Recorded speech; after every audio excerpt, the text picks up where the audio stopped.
আরও একটা বিষয় এই মুহূর্তে প্রশ্ন ঘোরাফেরা করছে বঙ্গ রাজনীতিতে, যে প্রধানমন্ত্রীর এই সভায় দিলীপ ঘোষ থাকবেন কিনা।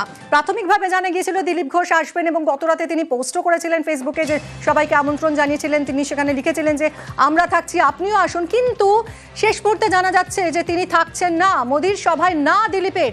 আগের অবস্থানই দিলীপ ঘোষ, আজ মোদির সভায় থাকছেন না দিলীপ ঘোষ। শ্রমিক জামানায় পুরনোদের গুরুত্ব বাড়ার আশ্বাসে কি ধাক্কা? মোদির সভায় দিলীপের না যাওয়ায় এই প্রশ্নটাই উঠছে।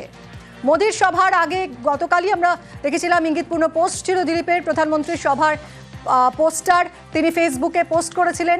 শেষ মুহূর্তে দিলীপের এই পোস্টে জল্পনা দানা বেঁধেছিল যে তিনি তাহলে আসছেন, কিন্তু কেন্দ্রীয় নেতৃত্বের তলবে আজই দিল্লি যাচ্ছেন দিলীপ ঘোষ মোদির সভায়, তাই থাকবেন না এরকমই দাবি করেছেন সুকান্ত মজুমদার। দিলীপ ঘোষ উনি বললেন যে আসছি, দর্শকের সঙ্গে বসবো, তারপরে শুনলাম উনি আসছেন না। আসল কারণ উনি কেন্দ্রীয় নেতৃত্বের ডাকে আগামীকাল দিল্লি যাচ্ছেন, আপনারা দেখতে পাবেন কালকে। তাহলে উনি মানে এরকম করে ধোঁয়াশা করে বললেন যাচ্ছি, দর্শকের সঙ্গে বসবো, এটার কারণটা সেটা তো আমি বলতে পারবো না। আপনি ভুল জায়গায় প্রশ্ন করছেন। মোদির সভায় ডাক না পেয়ে অভিমানী দিলীপ ঘোষ। দলের তরফে কোনো আমন্ত্রণ ছিল না বলেই দাবি করেছেন তিনি।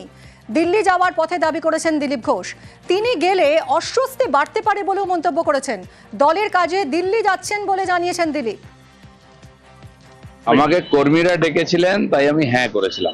পার্টি ডাকেনি, হয়তো পার্টি চায়ও না আমি যাই, অস্বস্তি হবে, সেই জন্য আমি যাচ্ছি না দুর্গাপুরে মাননীয় প্রধানমন্ত্রীর সভা। দিল্লিতে বিশেষ কাজে যাচ্ছি, পার্টির কাজে যাচ্ছি।